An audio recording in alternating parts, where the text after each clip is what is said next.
রহিম, আমরা আজকে একটি লাইভ অনুষ্ঠান করতে যাচ্ছি। যে বিষয়টা হচ্ছে চমৎকার একটি বিষয় নিয়ে আলোচনা, যে জনকল্যাণ নামে একটি প্রতিষ্ঠান, যার প্রতিষ্ঠাতা করতে যাচ্ছে একজন আমাদের বড় ভাই, যেটা আমাদের মানব জাতির জন্য অত্যন্ত চমৎকার একটি কার্যক্রম বা মানুষের সেবার কাজে নিয়োজিত থাকবে, সেই বিষয়ে কিছু আলোচনা আমরা আজকে করতে যাচ্ছি। তো সর্বপ্রথম যে বিষয়টি আসতেছে, যে জনকল্যাণ নামক একটি প্রতিষ্ঠাতা, জনকল্যাণে 20 টাকা, এর প্রতিষ্ঠাতা আপনি একটা করতে যাচ্ছেন, সেই বিষয়ে আমরা মিঠুন ভাইয়ের কাছে কিছু তথ্য বা প্রশ্ন রাখবো, সেই বিষয়ে উনি আলোচনা করবেন ইনশাল্লাহ। তো সর্বপ্রথম যে প্রশ্ন, সে প্রশ্নটি হচ্ছে যে জনকল্যাণে 20 টাকা, এটির প্রতিষ্ঠাতা কে মিঠুন ভাই? জি, বিসমিল্লাহির রহমানির রহিম। আলহামদুলিল্লাহি রাব্বিল আলামিন, আসসালাতু ওয়াসসালামু আলা সাইয়্যিদিল আম্বিয়া ওয়াল মুরসালিন। আল্লাহ তাআলা শুকরিয়া আদায় করছি আলহামদুলিল্লাহ যে জনকল্যাণে 20 টাকা নামক যে প্রকল্প, সেই প্রকল্পের প্রতিষ্ঠাতা বা ফাউন্ডার যেটাই বলেন না কেন, যে পরিচালক, সেটা আমি নিজেই, আমি এর উদ্যোক্তা, আমি আমার মাধ্যমে এর কার্যক্রম শুরু করতে যাচ্ছি ইনশাআল্লাহ। এবং এই বিষয়ে আমার মনে হয় যে বিস্তারিত আরো আপনার পরবর্তী প্রশ্নগুলোতে আপনি পাবেন। এদের মূলত প্রতিষ্ঠাতা পরিচালক বলেন বা এদের ইয়া ফাউন্ডার বলেন, যেটাই বলেন না কেন, এদের পরিচালক যাই বলেন, এটি আমি নিজে আসলে এর উদ্যোক্তা। ভাই মাশাআল্লাহ, খুব সুন্দর উত্তর দিয়েছেন ভাই। অত্যন্ত গুরুত্বপূর্ণ একটা প্রশ্ন করতে চাই, সেটা হচ্ছে যে এই জনকল্যাণে 20 টাকার যে প্রকল্পটা, এটা কি উদ্দেশ্যে প্রতিষ্ঠাতা করতে চাচ্ছেন বা করলে একটু যদি খোলাসা করে বলেন। জি, ধন্যবাদ আপনাকে আপনার প্রশ্নের জন্য। আমরা আসলে জনকল্যাণে 20 টাকা নামক যে প্রকল্প, এই প্রকল্পটি আসলে যে উদ্দেশ্যে প্রতিষ্ঠা করতে যাচ্ছি, এটি আসলে একেবারে যদি আমি মোটা দাগে বলতে চাই, যে একেবারে সমাজের সুবিধা বঞ্চিত, অসহায় এবং দরিদ্র যারা লোক রয়েছেন, এবং যারা একেবারে সমাজের মধ্যে নিম্ন আয়ের মানুষ রয়েছেন, যাদের বিভিন্ন সমস্যায় জর্জরিত, বিভিন্ন সময় বিভিন্ন মেধাবী স্টুডেন্ট রয়েছেন, বিভিন্ন এলাকা ভিত্তিক অনেক মেধাবী ছাত্র রয়েছেন, যারা অকালে ঝরে যাচ্ছেন, পড়াশোনার খরচ চালিয়ে যেতে পারেন না। এরকম ছাত্রদের পাশে দাঁড়ানো, অথবা ইউনিভার্সিটি বা কোনো মেডিকেলে চান্স পেয়েছে বা কোনো বিশ্ববিদ্যালয়ে চান্স পেয়েছে, পড়াশোনার খরচ বা ব্যয়ভার বহন করতে পারতেছে না, অথবা ইউনিভার্সিটিতে ভর্তি হতে পারতেছে না, আমরা সেক্ষেত্রে এই ছাত্রদের ক্ষেত্রে একটি সহযোগিতা প্রদান করব। এবং সেই সাথে সমাজের অভাবগ্রস্ত আবার অনেক লোক আছে, যা আমরা শীতকালে বিশেষ করে শীত বস্ত্র উপহার দেওয়া, বা বন্যার সময় বন্যা ক্ষতিগ্রস্ত মানুষের পাশে দাঁড়ানো, অথবা একটি সমাজে একটি মানুষের কন্যা দায়গ্রস্ত, সে বিবাহের যে খরচ সেটি বহন করতে পারতেছে না, সেই ক্ষেত্রে এই জনকল্যাণমূলক জনকল্যাণে 20 টাকা প্রকল্প এগিয়ে যাবে, সেক্ষেত্রে ভূমিকা পালন করবে। এবং অনেক ক্ষেত্রে দেখা যায় যে অনেক অসুস্থ, সমাজে প্রতিবন্ধী বা অনেকে অসহায় রোগী রয়েছে, যে অসুস্থ রোগী থাকে, যে তার চিকিৎসা ব্যয় বহন করতে পারে না, সেক্ষেত্রে আমাদের এই জনকল্যাণে 20 টাকা প্রকল্প, তাদের আমরা সহযোগিতা করব, তাদের পাশে দাঁড়াবো, তাদেরকে সহযোগিতার হাত বাড়িয়ে দিব, তাদেরকে উপহার সামগ্রী হিসেবে আমরা যতটুকু পারি সেক্ষেত্রে ভূমিকা পালন করার চেষ্টা করব। এই উদ্দেশ্যে মূলত আমরা আমাদের জনকল্যাণে 20 টাকা নামক প্রকল্পটি প্রতিষ্ঠা করতে চাচ্ছি।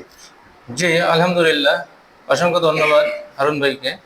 তো আপনার প্রশ্ন থেকে আমরা আসলে জানতে চাচ্ছি, মানে বুঝতে পারতেছি যে আপনার এই জনকল্যাণে 20 টাকা, এটা আপনার অসহায় দরিদ্র হতাশাগ্রস্ত মানুষ, যারা ঋণ এবং কি বন্যা দায়গ্রস্ত, এই মানুষগুলোর পাশেই আপনার এই প্রতিষ্ঠার মেন উদ্দেশ্য বা লক্ষ্য হয়ে যাচ্ছে আর কি বিষয়টা। তো যাক, সে বিষয়ে 3 নম্বর প্রশ্ন আমি আপনাকে করতে চাই ভাই। তো জনকল্যাণে 20 টাকায় এই প্রকল্পের আয়ের উৎস কি?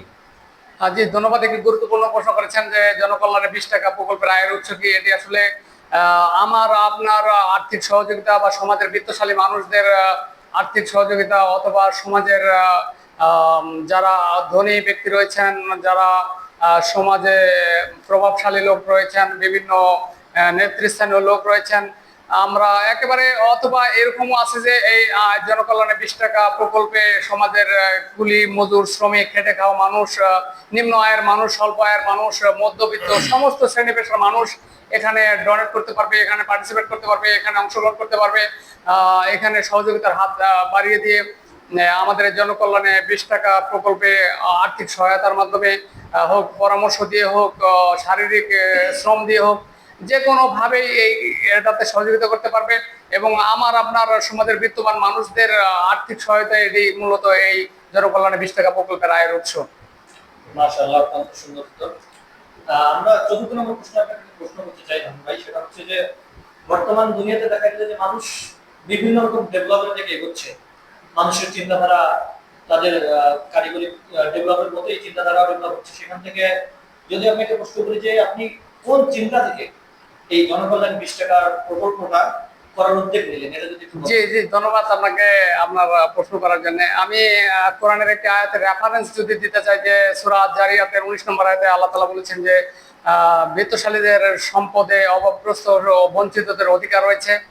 রাসূল সাল্লাল্লাহু আলাইহি ওয়াসাল্লাম একটা হাদিসের রেফারেন্স যদি দিতে চাই, যে রাসূল সাল্লাল্লাহু আলাইহি ওয়াসাল্লাম বলেছেন যে যে আল্লাহ তার প্রতি দয়া করেন যে তার বান্দার প্রতি দয়া করে। এবং এটি কোরআন হাদিসের আমি স্বল্প রেফারেন্স দিলাম। সেক্ষেত্রেও যদি বলেন, এবং আমি আসলে সামাজিক মানুষ, আমি সমাজের মানুষের সাথে সম্পৃক্ত। আমরা জনপ্রতিনিধিত্ব কাজের সাথে সম্পৃক্ত। আমরা প্রতিনিধিত্বমূলক কাজ করি। আমার পরিবার, আমার বড় ভাই অত্র আমি যে ওয়ার্ডে বসবাস করি সেই ওয়ার্ডের ইউপি সদস্য ছিলেন। আমার আব্বা একজন সমাজসেবক মানুষ ছিলেন। আমাদের এলাকায় তিনি একটি মাদ্রাসা প্রতিষ্ঠা করে গেছেন, একটি বাজার প্রতিষ্ঠা করে গেছেন। এই সমাজের দীর্ঘদিনের সে সমাজের বিভিন্ন বিচার কার্য, বিভিন্ন সালিশ, বিভিন্ন সামাজিক কর্মকাণ্ডে সে সক্রিয় অংশগ্রহণ ছিল।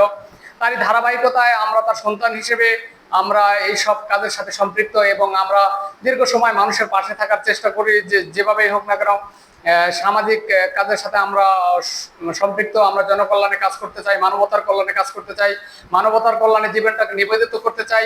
যে সময় মানুষ আপনার নিজের স্বার্থ নিয়ে, নিজেকে নিয়ে, নিজের পরিবার নিয়ে, নিজের সন্তান, নিজের ভবিষ্যৎ নিয়ে ব্যস্ত, নিজের ব্যবসা বাণিজ্য, চাকরি বাকরি সমস্ত কিছু নিয়ে ব্যস্ত, সে সময় আমরা একটি ব্যতিক্রমী এবং একেবারে ভিন্ন ধর্মে, ভিন্ন আঙ্গিকে আমরা একটি জনকল্যাণমূলক 20 টাকার জনকল্যাণে 20 টাকা প্রকল্পের এই কার্যক্রম শুরু করতে চাচ্ছি, যাতে আমরা এভাবে জনকল্যাণে কাজ করতে পারি, মানবতার কল্যাণে কাজ করতে পারি। বিশেষ করে আপনারা যদি জানেন যে এটি শুধু বাংলাদেশে নয়, আন্তর্জাতিক পরিমণ্ডলেও ব্যাপকভাবে বিস্তৃত এবং প্রসারিত, যে বাংলাদেশের শীর্ষস্থানীয় আলেম আহমদুল্লাহ সাহেবের আস-সুন্নাহ ফাউন্ডেশন, সেটি মানবতার কল্যাণে কিভাবে কাজ করে যাচ্ছে আপনারা বিভিন্ন সোশ্যাল মিডিয়ার মাধ্যমে, পত্র পত্রিকা বলেন, সামাজিক যোগাযোগ মাধ্যম বলেন, বিভিন্ন মাধ্যমে আপনারা এর তথ্য জানতে পারবেন, খবর জানতে পারবেন। আমি যদি আরো বলি যে সমমনোমিতা ফাউন্ডেশন রয়েছে, আরো বিভিন্ন ধরনের এরকম বিভিন্ন জনকল্যাণমূলক কার্যক্রম বাংলাদেশে রয়েছে, যারা বিভিন্নভাবে এইভাবে অসহায়, অভাবগ্রস্ত, বঞ্চিত, সুবিধা বঞ্চিত মানুষের পাশে দাঁড়ায়। সেই বিষয়গুলো আমাকে অনুপ্রাণিত করেছে, যার কারণে আমি আসলে এই প্রকল্প প্রতিষ্ঠার উদ্যোগ নিয়েছি। যাক, আলহামদুলিল্লাহ। 5ম নম্বর প্রশ্ন ভাই, এই প্রকল্পের সদস্য সংখ্যা কত? অন্য কেউ সদস্য হতে পারবে কিনা, হারুন ভাই? জি, ধন্যবাদ আপনাকে। আসলে এই প্রকল্পের এখন পর্যন্ত কোনো সদস্য সংখ্যা নেই। যে কেউ এর সদস্য হতে পারে, সেটি এখানে পার্টিসিপেট করে হোক বা না করে হোক, ডোনেট করে হোক না করে হোক, কেউ এখানে আর্থিক সহযোগিতা করে হোক, পরামর্শ দিয়ে হোক, না দিয়ে হোক, কোনো সমস্যা নেই। যে কেউ এটির সদস্য হতে পারে, এবং এর কোনো নির্দিষ্ট কোনো সদস্যের সংখ্যার কোনো সীমারেখা নেই। এখনো আমরা আসলে ওইভাবে কার্যক্রম, যেহেতু এটি শুরু, এখন এই কার্যক্রম শুরুর প্রক্রিয়াধীন রয়েছে, আমরা শুরু করতে চাচ্ছি। ভবিষ্যতে ইনশাল্লাহ আমরা এর সদস্য সংখ্যা কত হয়, কত বাড়বে, কিভাবে বাড়বে, এর পরিধি আমরা ইনশাল্লাহ জানাতে পারবো আপনাদেরকে। মাশাআল্লাহ ভাই, আপনাকে একটা প্রশ্ন করতে চাই। সেই প্রশ্নটা হচ্ছে যে আমরা জানি, ইতিমধ্যে জানতে পেরেছি যে জনকল্যাণে 20 টাকা এই প্রকল্পটা একটি নতুন প্রকল্প। সেক্ষেত্রে আমরা জানতে চাই যে এই প্রকল্পের যে কার্যক্রমগুলো হবে, এই কার্যক্রমের রেঞ্জ বা এরিয়া কতদূর পর্যন্ত হতে পারে? যে ধন্যবাদ আপনাকে। আমরা আসলে একেবারে প্রান্তিক পর্যায়ে এটি, এবং আমরা বাংলাদেশের সর্ব উত্তরের জেলা, পঞ্চগড় জেলার দেবীগঞ্জ উপজেলার টেপিগঞ্জ ইউনিয়নে আমাদের আসলে বাড়ি। এবং আমি যেহেতু টেপিগঞ্জ ইউনিয়নের মানুষ, আমি টেপিগঞ্জের এই এরিয়ার, এই টেপিগঞ্জ ইউনিয়নের মাধ্যমে এই কার্যক্রম শুরু করতে চাই এবং আস্তে আস্তে এর ইউনিয়ন পর্যায় থেকে এর পর্যায়ে থানা, থানা থেকে জেলা, জেলা থেকে বিভাগ, বিভাগ থেকে সমগ্র বাংলাদেশে ইনশাল্লাহ আমরা আল্লাহ তাআলা যদি একান্ত খাস মেহেরবানি থাকে, আল্লাহ তাআলার রহমত থাকে, তাহলে আমরা এই প্রকল্পের কাজ দিন দিন ক্রমান্বয়ে বৃদ্ধির মাধ্যমে এটি আমরা সারা দেশে বিস্তৃত করতে চাই ইনশাল্লাহ। যাক আলহামদুলিল্লাহ, সারা দেশে বিস্তৃত হয়ে যাক আপনার এই প্রকল্প, এটাও আমরা চাই ইনশাআল্লাহ, আল্লাহ কবুল করুক। তো 7 নম্বর প্রশ্ন আসতেছে যে আসলে আয় ব্যয়ের হিসাবটা কিভাবে, মানে আপনার আয় ব্যয়ের হিসাবটা কিভাবে সূত্র থাকবে? জি, অবশ্যই একটা গুরুত্বপূর্ণ প্রশ্ন করেছেন। আমরা অবশ্যই আমাদের যে ইনকাম হবে সেটি মানি রিসিপ্টের মাধ্যমে, এটি আমরা ইনকামের যে আয় হবে সেটি আমরা মানি রিসিপ্ট কেটে এটি আমাদের মানি রিসিপ্ট দিব, যেই দান করুক না কেন, যে আমাদেরকে সহযোগিতা করুক না কেন, এবং আমরা এর রেজিস্টার মেনটেন করব এবং থার্ড পার্টি দিয়েও আমরা এটি তদন্তে এই আপনার থার্ড পার্টি দিয়ে আপনার অডিটের ব্যবস্থা করবো ইনশাল্লাহ। আমরা আমাদের হিসাব, আয় ব্যয়ের হিসাব যাতে স্বচ্ছ থাকে এবং জবাবদিহিতা নিশ্চিত থাকে সেদিকে অবশ্যই আমাদের গুরুত্ব থাকবে, এবং আমরা যে একটি টাকাও যাতে এখানে কোনো ল্যাপস না হয় বা আমরা অযৌক্তিক কোনো কাজে বা আমাদের দ্বারা যাতে একটি টাকাও কোনো অপচয় না হয়, সে বিষয়টি অবশ্যই আমরা গুরুত্বের সহিত দেখবো। আমার হাতে দেখতে পাচ্ছেন যে আমরা ইতিমধ্যে মানি রিসিপ্ট তৈরি করেছি, এখানে লেখা রয়েছে জনকল্যাণে 20 টাকা। এই প্রকল্পের নামের মাধ্যমে নাম দিয়ে আমরা এই মানি রিসিপ্ট তৈরি করেছি। ইতিমধ্যে আমাদের কার্যক্রম শুরু হয়ে গেছে ইনশাল্লাহ। আমরা কিছু তহবিলও আমাদের কাছে জমা হয়ে গেছে ইনশাল্লাহ, সেটিও আমরা পরবর্তীতে জানাতে পারবো ইনশাল্লাহ। আলহামদুলিল্লাহ। আমি আপনাকে সর্বশেষ একটা প্রশ্ন করতে চাই, সেটা হচ্ছে যে আমরা জানি যে আমাদের ছোট্ট ভূখণ্ড বাংলাদেশ, এই বাংলাদেশে অনেক সংগঠন রয়েছে, জনকল্যাণমূলক স্বেচ্ছাসেবী সংগঠন, অনেক সংগঠন রয়েছে, সেক্ষেত্রে সংগঠনের নামও বিভিন্ন রকমের থাকে। আপনি এখানে যে জনকল্যাণে 20 টাকা সংগঠন, এই প্রকল্পের নামটা কোন দিক থেকে বিবেচনা করে দিলেন বা কেন দিলেন? জি, ধন্যবাদ সাদিক ভাই আপনাকে প্রশ্ন করার জন্য, যে আমি জনকল্যাণে 20 টাকা এই প্রকল্পের নাম কেন দিয়েছি, এটি আপনার অবশ্যই একটি গুরুত্বপূর্ণ প্রশ্ন। আমি এই জনকল্যাণে 20 টাকা আমি আমার চিন্তার জায়গা থেকে আমি আসলে একটু যদি পিছন দিকে ফিরে যাই, যে আমি এখন থেকে আরো 1-2 বছর আগে এই এরকম একটি নামের জন্য ফেসবুকে প্রস্তাব করেছিলাম, পরামর্শ চেয়েছিলাম, একটি নামের জন্য আমি ফেসবুকে প্রচারণা চালিয়েছিলাম। এখানে অনেকে ইতিবাচক নেতিবাচক মন্তব্য করেছেন, অনেকে এটিকে নিরুৎসাহিত করেছেন, অনেকে এটিকে অনেক সেন্সিটিভ নেগেটিভ মাইন্ডে নিয়েছেন যে আমরা এটি আসলে ব্যবসার উদ্দেশ্যে করতে চাচ্ছি, নিজের ব্যবসা বাড়ানোর জন্য, এটি টাকা মেরে খাওয়ার জন্য এটি করতে চাচ্ছি বিভিন্ন। তারপরও আমি আমার জায়গা থেকে আমি সরে আসিনি, আমি আমার জায়গা থেকে দমে যাইনি, আমি এখান থেকে আমাকে কেউ প্রভাবিত করতে পারেনি। আমি আমার চিন্তা, আমার মনন, আমার চিন্তা চেতনা এখানে ছিল, আমি সেই অনুযায়ী আমার লক্ষ্য স্থির করেছি এবং কার্যক্রম শুরু করেছি। আমি এটি নাম এজন্য দিয়েছি যে এখন একটি চায়ের দাম, চায়ের কাপে 1 কাপ চা যদি আপনি বাজারে খেতে চান তাহলে 10 টাকা লাগবে মিনিমাম, সর্বনিম্ন দাম।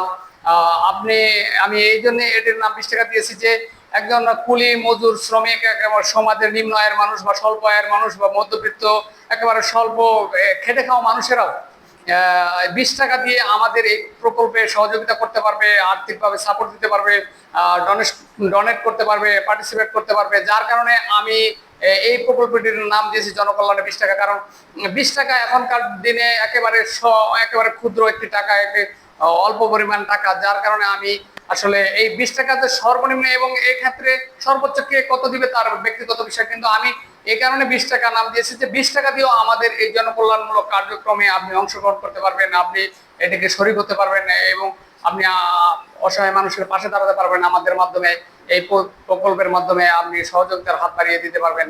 সে যে ক্ষেত্রে সেটি অসুস্থ রোগী হোক, সমাজের অভাবগ্রস্ত ঋণগ্রস্ত মানুষ হোক, বা একটি মেধাবী ছাত্র ধরে যাচ্ছে, সে পড়াশোনার ব্যয়ভার বহন করতে পারছে না, ইউনিভার্সিটিতে ভর্তি হতে পারছে না, বা এসএসসি ইন্টারমিডিয়েট লেভেলের ফর্ম ফিল আপ করতে পারছে না, আমরা সেক্ষেত্রে সহযোগিতা আমাদের মাধ্যমে আপনি 20 টাকার মাধ্যমে করতে পারবেন। জি, ধন্যবাদ ভাই। কথা আমি শেষ করতে চাই। ছোট্ট কথা হচ্ছে যে বর্তমান সময়ে আমরা দেখি যে তরুণ বা যুব সমাজের যে উদ্যোগ বা তাদেরকে উৎসাহিত করার যে মাধ্যম, অনলাইন ভার্চুয়াল যুগ, এই অনলাইনের মাধ্যমে কিন্তু অনেক যুবক, অনেক তরুণ সমাজ তারা বিভিন্ন কাজের মধ্যে লিপ্ত থাকে। তো আমাদের এই প্রকল্পটা যেহেতু নতুন, বা এরকম কি কোনো উপায় আছে বা কোনো ইউটিউব চ্যানেল বা কোনো ফেসবুক পেজ যেগুলোর মাধ্যমে আমরা আমাদের প্রকল্পের কাজগুলো তরুণদের মাঝে, যুব সমাজের মাঝে আমরা পৌঁছে দিতে পারবো? জি জি, অবশ্যই আপনি একটা গুরুত্বপূর্ণ প্রশ্ন করেছেন। যেহেতু এখন সোশ্যাল মিডিয়ার যুগ, সামাজিক যোগাযোগ মাধ্যমের এই যুগে আপনার মানুষ এখন টেলিভিশন দেখতে চায় না, পত্রিকা পড়তে চায় না। মানুষ এখন ফেসবুকে সবসময় ব্যস্ত, ইউটিউবে ব্যস্ত। হাতের নাগালে যেহেতু মোবাইলটা ওপেন করলে আপনি সারা দুনিয়ার খবর রাখতে পারছেন, জানতে পারছেন, বিভিন্ন আপনি তথ্য জানতে পারতেছেন। এই জন্য আমি এই জনকল্যাণে 20 টাকা নামক এই জনকল্যাণে 20 টাকা নামক একটি ইউটিউবে চ্যানেল ইতিমধ্যে আমরা ক্রিয়েট করেছি, চ্যানেল তৈরি করেছি। যে আপনি জনকল্যাণে 20 টাকা চ্যানেল লিখে সার্চ দিলে আপনি ইউটিউবে চ্যানেলটি পেয়ে যাবেন। আমি সবার কাছে উদাত্ত আহ্বান রাখবো যে এই জনকল্যাণে 20 টাকা প্রকল্প, এই জনকল্যাণে 20 টাকা এই চ্যানেলটি আপনি ইউটিউবে সার্চ দিয়ে সবাই সাবস্ক্রাইব করবেন। আমরা যদি শুধু টেপরিগঞ্জ ইউনিয়নের কথা ধরি, তাহলে শুধু টেপরিগঞ্জ ইউনিয়নে মোবাইল ব্যবহারকারীর সংখ্যা প্রায় 50,000-এর অধিক। আপনি যদি দেবীগঞ্জ উপজেলার কথা ধরেন, তাহলে প্রায় 5 লক্ষের অধিক মোবাইল ব্যবহারকারী রয়েছে। তারা যদি সবাই আমাদের এই প্রকল্পকে সাপোর্ট করে, আমাদের ইউটিউব চ্যানেলটি সাবস্ক্রাইব করে, আমি আবারও সবার উদ্দেশ্যে বলছি যে জনকল্যাণে 20 টাকা চ্যানেল লিখে সার্চ দিলে ইউটিউবে চ্যানেলটি চলে আসবে। আপনারা সবাই সাবস্ক্রাইব করবেন, যার মাধ্যমে আমাদের কার্যক্রম সম্পর্কে আপনারা অবহিত হতে পারবেন, আমাদের সমস্ত কার্যক্রম সম্পর্কে আপনারা জানতে পারবেন, এবং আমাদের কার্যক্রমের সমস্ত আপডেট আপনারা জানতে পারবেন। এবং আমি বিশেষভাবে অনুরোধ করছি যে এই দেবীগঞ্জ উপজেলায় যেহেতু লক্ষ লক্ষ মোবাইল ইউজার রয়েছেন, মোবাইল ব্যবহারকারী রয়েছেন, আমাদের এই জনকল্যাণে 20 টাকা চ্যানেলটি অবশ্যই সাবস্ক্রাইব করবেন, আমাদের পাশে থাকবেন। এবং আমি আমার ফেসবুক পেজ মোহাম্মদ হারুন রশিদ মিঠুন নামে যে ফেসবুক আইডি রয়েছে, সেটিতেও আপনারা ফলো দিয়ে পাশে থেকে আমাদের এই কার্যক্রম সম্পর্কে আপনারা অবহিত হতে পারবেন, তথ্য সম্পর্কে জানতে পারবেন। সর্বশেষ কথা, আর কিছু প্রশ্ন আছে নাকি? মাশাআল্লাহ, আলহামদুলিল্লাহ। আপনারা ইতিমধ্যে জানতে পেরেছেন যে আমরা এতক্ষণ একটা প্রকল্প নিয়ে আলোচনা করতেছিলাম, যে প্রকল্পের নাম জনকল্যাণে 20 টাকা। আমরা বিভিন্ন প্রশ্নের মাধ্যমে, বিভিন্ন কথাবার্তার মাধ্যমে একটু চিন্তামুক্ত হয়ে নিলাম যে আসলে যে প্রকল্প নিয়ে আমরা কথা বলতেছি, সেই প্রকল্প একটা জনকল্যাণ প্রকল্প। তো আমরা চাই বাংলাদেশের প্রতিটা মানুষ যেন এই জনকল্যাণ 20 টাকা প্রকল্পের সঙ্গে সম্পর্কিত থাকে, এবং আপনার 20 টাকা দিয়ে যেন একটা মানুষের অনেক বড় উপকার হয়। আমরা সকলের চাহিদা থাকবে এমন না। তো আমরা সকলেই চাবো নিজের সর্ব অবস্থান থেকে এই জনকল্যাণ প্রকল্পকে সাপোর্ট করার জন্য। জি, ইনশাআল্লাহ। যে আমি আসলে আপনাদের দুজনকে অসংখ্য ধন্যবাদ জানাচ্ছি, আমি আপনাদের প্রতি কৃতজ্ঞতা জানাচ্ছি। আমি শেষ কথা যদি বলতে চাই যে আল্লাহ তাআলার একান্ত খাস মেহেরবানি, রহমত থাকলে আমরা এই প্রকল্পের কাজ অনেক দূর এগিয়ে নিয়ে যেতে পারবো ইনশাআল্লাহ। আল্লাহ তাআলার একান্ত মেহেরবানি কামনা করছি, এবং সেই সাথে সকলের সহযোগিতা কামনা করছি। সকলে আমাদের পাশে থাকবেন, আমাদেরকে সহযোগিতা করবেন। আমি যদি ভূপেন হাজারিকার বিখ্যাত গানের সেই লাইন ধরে বলতে চাই যে মানুষ মানুষের জন্য জীবন, জীবনের জন্য একটু সহানুভূতি কি মানুষ পেতে পারে না ও বন্ধু। আমি ভূপেন হাজারিকার এই বিখ্যাত গানের সেই লাইনের মাধ্যমে আজকের এই আমাদের এই আলোচনা, এবং আল্লাহ তাআলার আমরা নিয়ামত এবং আল্লাহ তাআলার সাহায্য প্রার্থনা করে আজকের এই জনকল্যাণে 20 টাকা প্রকল্পের কার্যক্রমের আনুষ্ঠানিক যাত্রার আমরা এখানেই শেষ করলাম। ধন্যবাদ। আসসালামু আলাইকুম।